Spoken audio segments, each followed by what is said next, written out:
An up-close view of pine bark beetles chomping away in a lab. This sawdust is the evidence of what they've left behind in their track.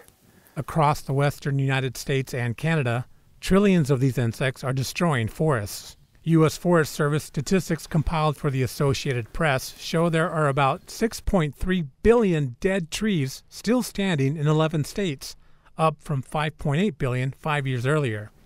It's lost all its needles and is basically rotting as it's standing.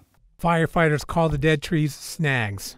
They're one of the most dangerous hazards at a fire. The trees can come crashing down without warning, so firefighters have to work farther from the flames, which means more forest could burn before the wildfire is brought under control. Those fuels are more receptive to fire and they're harder to put out, and when there's a lot more of them, it takes that much more effort to put it out. The bark beetle infestation has affected nearly 85,000 square miles in the West since 2000. The mountain pine beetle, one of 24 species, is responsible for nearly half the damage.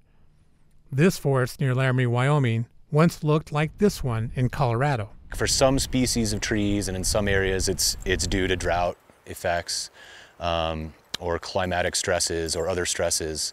In other areas, like this long-term outbreak that's occurred with the mountain pine beetle over recent years, these just happen. 50 miles west of Denver, Seth Davis is studying the chemical composition of trees in this forest that is being attacked by pine beetles. They infiltrate the layer just below the bark, disrupting the tree's ability to draw in water and nutrients. They're pretty well defended, and there's only usually a several-week window any given year where the beetles are actually flying around and landing on trees, so there's not a lot of opportunity to expose them, to like pesticides. Davis and other scientists hope to find trees that are resistant to beetles in order to protect future forests.